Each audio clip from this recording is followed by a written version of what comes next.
மாணவர்கள் மற்றும் நண்பர்களுக்கு வணக்கம். இன்றைக்கி செஷனில் 11th ஸ்டாண்டர்டில் 4th அண்ட் 5th லெசனை பற்றி பார்க்கலாம். இப்போ அந்த 4th லெசன் பார்த்தீங்கன்னாக்கா emergence of state and empire. அடுத்த 5th லெசன் பார்த்தீங்கன்னாக்கா evolution of society in South India. இந்த 2 லெசனில் என்ன விஷயங்கள் சொல்கிறாங்க அப்படின்றத பார்க்கலாம். இப்போ இந்த 2 லெசனை பொறுத்தவரை நீங்கள் என்னென்ன விஷயங்களை கலெக்ட் பண்ணணும் அப்படின்றத நான் முதல்ல சொல்லிடுறேன். இதுலேயும் கதைகள் உங்களுக்கு அதிகமாக இருக்காது. ஆனால் இதில் வரக்கூடிய கேரக்டர்ஸ் எப்போ இந்தியாவுக்குள்ளே என்ட்ராகிறாங்க, அவங்க என்ட்ரானதுனால பார்த்தீங்கன்னாக்கா என்ன மாதிரியான மாற்றங்கள் இந்தியா சந்திச்சுது, அதன் தொடர்ச்சியாக பார்த்தோம் அப்படின்னு சொன்னாக்கா இங்கே இருக்கக்கூடிய முக்கியமான எம்பையர், முக்கியமாக பார்த்தோம் அப்படின்னு சொன்னாக்கா அந்த மௌரியன் எம்பையர் அப்படின்னு சொல்லுவாங்க.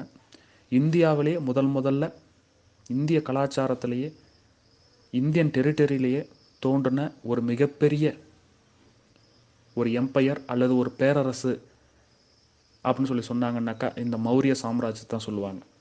சரிங்களா?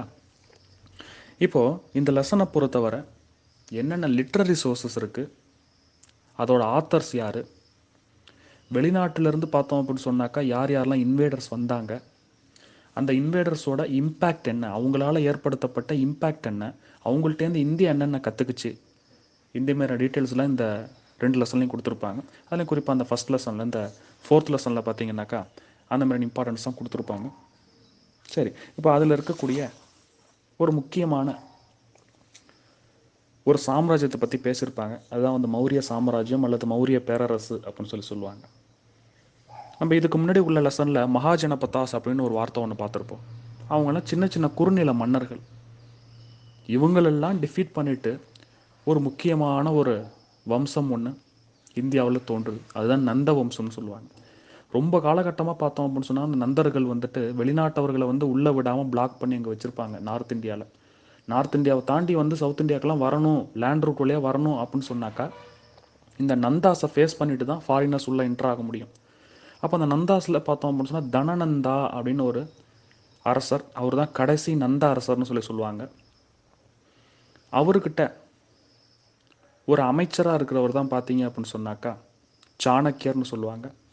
இந்த சாணக்கியர் என்ன பண்ணுறாரு அப்படின்னு சொன்னாக்கா ஒரு காலகட்டத்தில் இந்த சாணக்கியருக்கு எதிராக ஒரு சதிச்செயல் ஒன்று நடக்குது. அப்போ அந்த தனநந்தர் என்ன பண்ணுறாரு அப்படின்னு சொன்னாக்கா இந்த சாணக்கியரை அவரோட அரசவையிலிருந்து நீக்கிறாரு. அப்போ இதை மையமாக கொண்டு சாணக்கியர் என்ன பண்ணுறாரு அப்படின்னு சொன்னாக்கா உன்னுடைய நந்த வம்சத்தையே நான் ஒட்டுமொத்தமாக க்ளோஸ் பண்ணுற பாரு அப்படின்னு சொல்லிட்டு ஒரு சூளுரை ஒன்று அங்கே சொல்லிட்டு அந்த அமைச்சரவையிலேருந்து வெளில வராரு. வெளில அந்த அரசாங்கத்தை கவுக்கிறதுக்காக அவர் தேர்ந்தெடுத்த ஒரு நபர் தான் யார் அப்படின்னு சொன்னாக்கா ஒரு சின்ன பையன், பேர் சந்திரகுப்தா அப்படின்னு. அவனுக்கு ஒரு அரசன் எப்படி இருக்கணும், ஒரு அரசாங்கம்னா எப்படி இருக்கணும், அந்த அரசாங்கம் எப்படி செயல்படணும், மக்கள்கிட்ட எப்படி செல்வாக்காக இருக்கணும் அப்படின்ற விஷயங்கள்லாம் புகுத்தி அந்த பையனுக்கு சொல்லி கொடுத்து வார் டாக்டிக்ஸ்லாம் சொல்லி கொடுத்து அந்த பையனை தயார் பண்ணி இந்த நந்த வம்சத்தை ஒட்டுமொத்தமாக காலி பண்ணிட்டு மௌரிய வம்சம்னு சொல்லிட்டு ஒரு வம்சம் ஒன்று புதுசாக நார்த் இந்தியாவில் தோன்றுது. இந்த மௌரிய வம்சத்தினுடைய ஃபஸ்ட் அரசர் யார் அப்படின்னு சொன்னாக்கா சந்திரகுப்த மௌரியா. அப்போ அந்த சந்திரகுப்த மௌரியாவுக்கு யார் அசிஸ்ட் பண்ணி அவனை அந்த த்ரோனில் உட்கார வைக்கிறாங்க அப்படின்னு பார்த்தோம் அப்படின்னு சொன்னாக்கா இந்த சாணக்கியர் அல்லது கௌட்டில்யர்னு சொல்லுவாங்க. இவர் தான் பார்த்தோம் அப்படின்னு சொன்னால் அர்த்த சாஸ்திரம் அப்படின்ற ஒரு புத்தகத்தை எழுதியிருப்பார். இந்த புத்தகம் பார்த்தீங்கன்னாக்கா இப்போ உள்ள இந்த பாலிட்டிக்கு, இப்போ இருக்கிற இந்த பொலிட்டிக்கல் ஆர்கனைசேஷனுக்கு ஒரு முன்னோடியான ஒரு புத்தகம் அந்த புத்தகத்தில் அப்படி என்ன இருக்குது அப்படின்னு பார்த்தோம்னாக்கா ஒரு அரசாங்கம் எப்படி நடைபெறணும், ஒரு அரசன் எப்படி அரசவையில் நடந்துக்கிடணும் முதற்கொண்டு பார்த்தோம் அப்படின்னு சொன்னாக்கா ஒரு நாட்டை எப்படி ஆள வேண்டும், மக்களிடம் எப்படி நடந்து கொள்ள வேண்டும், அந்த மாதிரியான விஷயங்கள்லேருந்து பார்த்தீங்கன்னாக்கா அனைத்து விஷயங்களும் அந்த புத்தகத்தில் அடங்கியிருக்கும். அதனுடைய ஆசிரியர் யாருன்னாக்கா இந்த அர்த்த சாஸ்திரத்தை எழுதிய கௌடில்யர் அப்படின்னு சொல்லுவாங்க. இப்போ இந்த கௌடில்யர்லாம் பார்த்தோம் அப்படின்னு சொன்னாக்கா ரொம்ப ரொம்ப முக்கியமான ஒரு பார்ட். இந்த பொலிட்டிக்கல் சயின்ஸை பொறுத்தவரை நீங்கள் எந்த புக்கை எடுத்து இந்த பொலிட்டிக்கல் சயின்ஸ் அப்படின்னு ஒரு புத்தகத்தை எடுத்தீங்கன்னாக்கா அல்லது பாலிட்டி புக்கை எடுத்தீங்க அப்படின்னு சொன்னாக்கா அங்கே இருக்கக்கூடிய ஃபஸ்ட்டு நேம் பார்த்தோம் அப்படின்னு சொன்னாக்கா ஃபஸ்ட்டு திருவள்ளுவர் இருப்பார். அதுக்கு அடுத்தது பார்த்தோம் அப்படின்னு சொன்னாக்கா இந்த கௌடில்யர் அப்படின்னு சொல்லுவாங்க அல்லது சாணக்கியர்னு சொல்லுவாங்க. இந்த 2 நேம்ஸ் எப்போதுமே இருக்கும். அதுலேருந்து தான் பார்த்தோம் அப்படின்னு சொன்னால் இந்த இன்ட்ரொடக்ஷன் பார்ட்டே ஸ்டார்ட் பண்ணும். அப்போது இப்போ உள்ள இந்த நவீன அட்மினிஸ்ட்ரேஷன், இப்போ உள்ள இந்த பொலிட்டிக்கல் ஆர்கனைசேஷன் அல்லது பொலிட்டிக்கல் அட்மினிஸ்ட்ரேஷன் பார்த்தோம் அப்படின்னு சொன்னாக்கா எங்கேருந்து ஸ்டார்ட் ஆகுது அப்படின்னு சொல்லி பார்த்தோம் அப்படின்னாக்கா, இந்த ஆதி காலத்தில் இருந்த அந்த அர்த்தசாஸ்திரம் அல்லது அர்த்தசாஸ்திரத்தை எழுதிய கௌடில்யர் இவர்கிட்ட என்ன பார்த்தோம் அப்படின்னு சொன்னாக்கா அந்த பாலிட்டியே ஸ்டார்ட் ஆகும். அப்போ இவரோட காலகட்டத்தை பற்றி தான் பார்த்தோம் அப்படின்னு சொன்னாக்கா இந்த புத்தகத்தில் பேசியிருப்பாங்க. அப்போ அந்த மௌரிய சாம்ராஜ்யத்தில் வந்து அடுத்தடுத்த அரசர்கள் யார் யார் அப்படின்ற லிஸ்ட்லாம் பார்த்தோம் அப்படின்னு சொன்னாக்கா ரொம்ப அழகாக கொடுத்துருப்பாங்க இந்த புத்தகத்தில். அப்போ அவங்களோட முக்கியமான விஷயங்களை மட்டும் நீங்கள் எடுத்தால் போதும். சந்திரகுப்த மௌரியர், அதுக்கு அடுத்தது பார்த்தோம் அப்படின்னு சொன்னால் பிந்துசாரர், அதுக்கு அடுத்தது பார்த்தோம்னாக்கா அசோகர். நம்மளாம் ஸ்கூல் டேஸில் வந்துட்டு நமக்கு விளையாட்டாக சொல்லி கொடுத்துருப்பாங்க, அசோகர் வந்துட்டு எங்கே பார்த்தாலும் தெரு ஓரங்கள்லாம் வந்து மரம் நட்டார் அப்படின்னு சொல்லிட்டு. சரிங்களா? அப்போ அந்த அசோகர்லாம் எங்கே வராரு, எந்த பார்ட்டில் ஹிஸ்ட்ரியில் வராரு அப்படின்னு சொன்னாக்கா இந்த மௌரியாஸ் அப்படின்னு சொல்லுவாங்க. மௌரியன் எம்பையரில் வரக்கூடிய ஒரு முக்கியமான அரசர் தான். அப்போது இவங்கெல்லாம் இருக்கக்குள்ளே பார்த்தோம் அப்படின்னு சொன்னாக்கா இந்த புத்திசம் அண்ட் ஜெயினிசம் அப்படின்ற ஒரு 2 ரிலீஜியம் பார்த்தோம் அப்படின்னு சொன்னாக்கா ரொம்ப பீக்கில் இருந்த ஒரு காலகட்டம். இவங்க இருக்க இந்த இந்த மௌரிய சாம்ராஜ்யத்தில் இருந்த அரசர்கள் எல்லாருமே பார்த்தோம் அப்படின்னு சொன்னாக்கா போத் புத்திசம் அண்ட் ஜெயினிசம் 2த்துக்குமே இம்பார்ட்டன்ஸ் கொடுத்துருப்பாங்க. அப்போது இந்த புத்திசத்துக்கு பார்த்தோம் அப்படின்னு சொன்னாக்கா முக்கியமாக இந்த 4th புத்திஸ்ட் கவுன்சில், மொத்தம் 4 புத்திஸ்ட் கவுன்சில் நடந்திருக்கும், புத்த மத மாநாடு. அந்த 4வது மாநாட்டில் பார்த்தோம் அப்படின்னு சொன்னாக்கா சாரி 3வது மாநாட்டில் பார்த்தோம் அப்படின்னு சொன்னாக்கா அசோகர் பார்த்தீங்கன்னாக்கா அதுக்கு தலைமை வகிச்சிருப்பார். அப்போது இந்த மாதிரியான விஷயங்கள் தான் உங்களுக்கு கேள்விகளாக கேட்கப்படுது. நீங்கள் அப்படியே என்ன பண்ணணும்னாக்கா இந்த லெசனை பொறுத்தவரை கதைகளுக்கு இம்பார்ட்டன்ஸ் கொடுக்காம, கதைகள் எதுவும் இருக்காது இந்த பாட்டில், கதைகளுக்கு இம்பார்ட்டன்ஸ் கொடுக்காம ஒவ்வொரு லைன்லையும் இருக்கக்கூடிய புத்தகங்கள், புத்தகத்தினுடைய ஆசிரியர், இந்த புத்த மதம் சமண மதம் சார்ந்த விஷயங்கள் ஏதாவது இருக்குதா அப்படின்ற விஷயங்களை மட்டும் நோட் பண்ணணும். எடுத்துக்காட்டா இப்போ நான் ஒரு விஷயம் சொன்னேன் இல்லையா, இப்போ அசோகர்லாம் பார்த்தோம் அப்படின்னா 3rd புத்திஸ்ட் கவுன்சிலுக்கு பார்த்தோன்னாக்கா ரொம்ப அவரோட நிறையா வந்து பேட்டர்னேஜ்லாம் கொடுத்துருப்பாரு. அதெல்லாம் ரொம்பவே முக்கியமான ஒரு பாட்டு. சரிங்களா? ரைட். அப்போது இந்த மௌரியர் காலத்தில் பார்த்தோம் அப்படின்னு சொன்னாக்கா இவரோட காலகட்டத்தில் கொஞ்சம் முன்னாடி பார்த்தோம் அப்படின்னு சொன்னாக்கா அந்த அலெக்சாண்டர்னு ஒருத்தர் வந்திருப்பார். எல்லாருக்கும் தெரியும் இவரை பற்றி. 321 பிசியில் பார்த்தோம் அப்படின்னு சொன்னாக்கா அலெக்சாண்டர் அப்படின்னு ஒரு இன்வேடர் பார்த்தோம்னாக்கா வந்திருப்பார். இவர் தான் பார்த்தோம்னாக்கா இந்தியா மீது படையெடுத்து வந்த முதல் வெளிநாட்டவர்னு சொல்லி ஹிஸ்ட்ரி பாடப்புத்தகத்தில் கொடுத்துருப்பாங்க. இவரை தொடர்ந்து இவரோட குறிப்புகளை வச்சு தான் பார்த்தோம் அப்படின்னு சொன்னாக்கா அடுத்தடுத்து வந்த இன்வேஷன்ஸ்லாம் பார்த்தோம்னாக்கா என்னது, இவரோட குறிப்பை வச்சு தான் எல்லாரும் என்ன பண்ணுறாங்க, இந்தியாவுக்குள்ளே இன்வேட் ஆகுறாங்க. அப்போ எப்படி என்ட்ரா வராரு, அப்போது இங்கே இருந்த அரசர் யார், சரிங்களா, எந்த பாசஸ் வழியாக உள்ளே வராரு, பாசஸ்ன்னு சொன்னால் கணவாய் அப்படின்னு சொல்லுவாங்க தமிழில். அது என்ன அப்படின்னாக்கா இந்தியாவுக்குள்ளே என்ட்ரு ஆகணும் அப்படின்னு சொன்னாக்கா ஒரு சில சின்ன சின்ன வழிகள் இருக்குது, அந்த வழியால் மட்டும்தான் என்ன பண்ண முடியும், இந்தியாவுக்குள்ளே வர முடியும், லேண்ட் ரூட்டால் வரணுன்னாக்கா. ஏன்னாக்கா இந்தியா ஃபுல்லாக சுற்றி பார்த்தோம் அப்படின்னு சொன்னாக்கா டாப்பில் பார்த்தோன்னாக்கா ஹிமாலயாஸ் இருக்கும், நார்த் வெஸ்டர்ன் சைடில் பார்த்தோம் அப்படின்னு சொன்னாக்கா டெசர்ட் இருக்கும், டெசர்ட் வழியாகவும் வர முடியாது. அப்போ ஹிமாலயா தாண்டி வரணும் அப்படின்னு சொன்னாக்கா ஒரு சின்ன சின்ன பாசஸ் தான் இருக்குது. அந்த பாசஸ் வழியாக தான் பார்த்தோம் அப்படின்னு சொன்னாக்கா நிறைய இன்வேடர்ஸ்லாம் வந்திருப்பாங்க. அப்போது இந்த Khyber pass, Bolan pass, Kurram pass, Gomal பாசஸ்லாம் பார்த்தோம் அப்படின்னு சொன்னாக்கா இந்த நார்த் வெஸ்டர்ன் சைடில் இருக்கக்கூடிய சின்ன சின்ன பாத்வே இந்தியாவுக்குள்ளே லேண்ட் ரூட்டில் என்ட்ரு ஆகிறதுக்கு. அப்போ இவர் பார்த்தோம் அப்படின்னு சொன்னால் குறிப்பாக எந்த பாத்வே வழியாக வந்தார் அப்படின்றதுலாம் கேள்விகளை கேட்டிருக்காங்க. அப்போ அந்த மாதிரி விஷயங்கள்லாம் இந்த புத்தகத்தில் இருக்கும், அதெல்லாம் நீங்கள் கொஷின்ஸாக எடுக்கணும். சரிங்களா? அப்புறம் அந்த மௌரிய சாம்ராஜ்யத்தினுடைய அட்மினிஸ்ட்ரேஷன் எப்படி இருந்துச்சு அப்படின்னு கொடுத்துருப்பாங்க.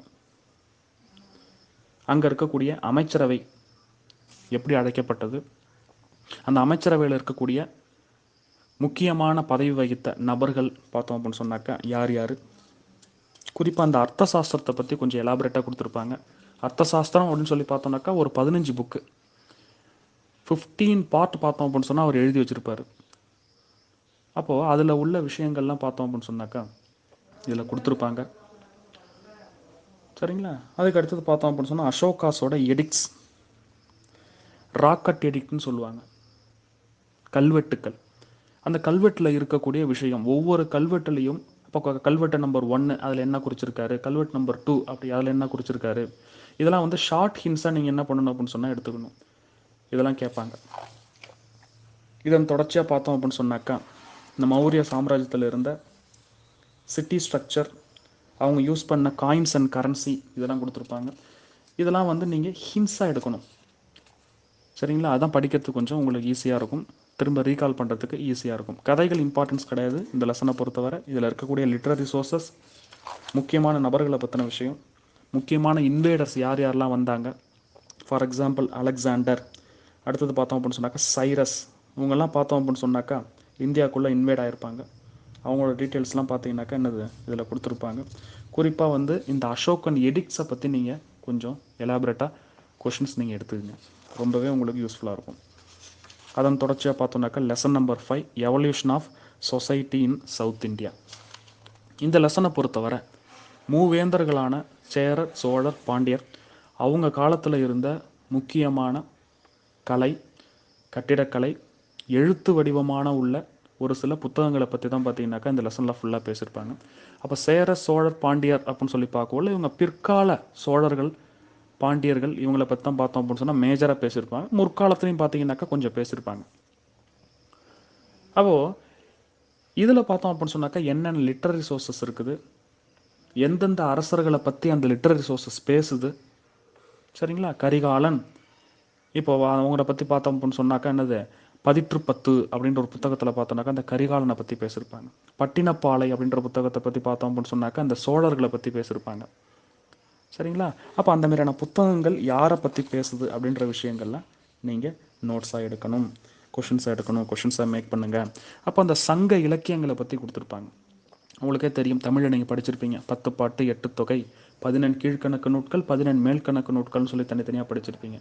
அதை பற்றின எலாபரேட்டாக இந்த ஹிஸ்ட்ரி ரிலேட்டட் இந்த லிட்ரரி சோர்சஸ்லாம் பார்த்தோன்னாக்கா இந்த லெசனில் கொடுத்துருப்பாங்க. அதெல்லாம் ரொம்பவே முக்கியம். அப்போ தென்னிந்தியாவில் பார்த்தோம் அப்படின்னு சொன்னாக்கா இந்த சேரர், சோழர், பாண்டியர்கள், குறிப்பாக சவுத் இந்தியாவில். அப்போது தென்னிந்தியாவுக்கு கொஞ்சம் மேலே after the Narmada and Tapti river பார்த்தோம்னாக்கா ஒரு சென்ட்ரல் போர்ஷன் பார்த்தோம்னாக்கா இந்தியாவில் இருக்குது. அந்த பார்ட்டில் யார் ரூல் பண்ணிகிட்டு இருந்தாங்க அப்படின்னு சொன்னாக்கா அந்த சாதவாகனாஸ்ன்னு சொல்லுவாங்க. அப்போ அதில் இருக்கிற முக்கியமான ஒரு அரசர்னு பார்த்தோன்னாக்கா அந்த கௌதமி புத்திர சட்டகர்ணி அப்படின்னு சொல்லுவாங்க. அடுத்தது வசிஷ்ட புத்திர புலமயி அப்படின்லாம் சொல்லுவாங்க. அப்போ அவங்களோட இம்பார்ட்டன்ஸ் என்ன, அவங்க ஒரு காயின்ஸ் அண்ட் கரன்சிஸ் இன்ட்ரடியூஸ் பண்ணியிருப்பாங்க. அந்த சென்ட்ரல் இந்தியாவில் பார்த்தோன்னாக்கா என்னது சாத்தவாகனாஸால் இன்ட்ரடியூஸ் செய்யப்பட்ட காயின்ஸ் அண்ட் கரன்சிஸ், இதெல்லாம் வந்து இம்பார்ட்டண்ட். அப்போ அந்த சங்க காலத்தில் பார்த்தோம் அப்படின்னு சொன்னால் அந்த பாண்டியர்கள் அவங்களோட ரோல்ஸ் என்ன, அவங்களில் ஒரு சில நபர்கள் மட்டும் தான் கொடுத்துருப்பாங்க. அதனால் ரொம்ப இன்டீரியராக ஒன்றும் கொடுத்துருக்க மாட்டாங்க, ரொம்ப மேலோட்டமாக அந்த லெசன் இருக்கும். அதனால் சேரர், சோழர், பாண்டியர் இவங்களோட வரலாறில் பார்த்தோம்னாக்கா முக்கியமாக இருந்த லிட்ரரி சோர்ஸஸை பற்றி தான் கொடுத்துருப்பாங்க. அதனால் பயப்பட வேண்டாம், கதைகள் அதிகமாக இந்த பார்ட்லையும் இருக்காது. சரிங்களா? ரைட். அப்போது இந்த சேர, சோழர், பாண்டியர்களுடைய அட்மினிஸ்ட்ரேஷன் எப்படி இருந்துச்சு அப்படின்னு ஒரு பார்ட் கொடுத்துருப்பாங்க.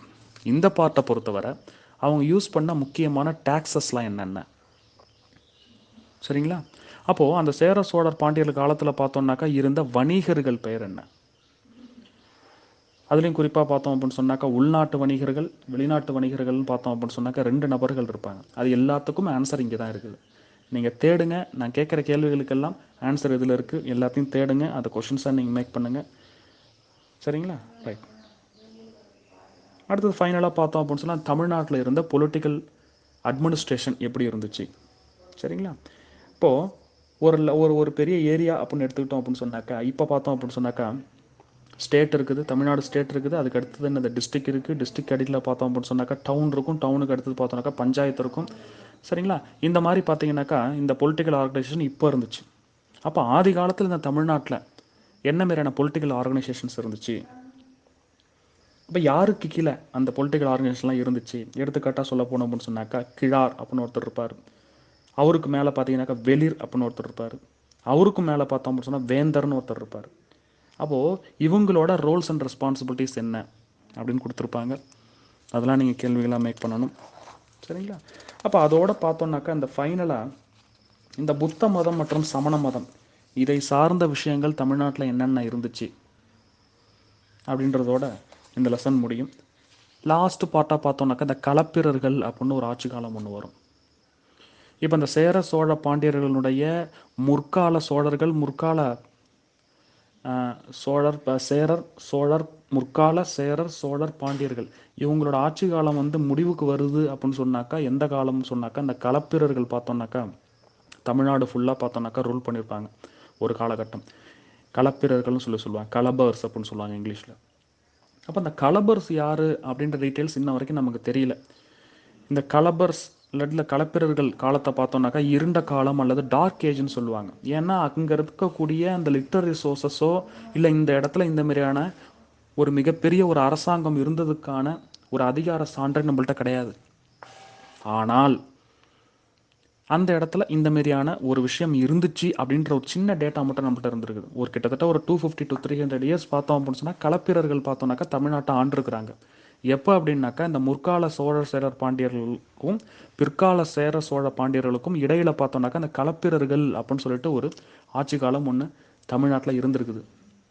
அதுக்கான கரெக்டான ஒரு சான்றிதழ் அடுத்தடுத்த அரசர் யார் ஆண்டாங்க, கிட்டத்தட்ட ஒரு 250 இயர்ஸ் வந்து தமிழ்நாடு எப்படி வந்து ஒரு தமிழ்நாடு அட்மினிஸ்ட்ரேஷன் எப்படி இருந்துச்சுன்னா இன்னும் வெளிச்சத்துக்கு கொண்டு வர முடியல. அதனால தான் அந்த டார்க் ஏஜ்னு சொல்லுவாங்க.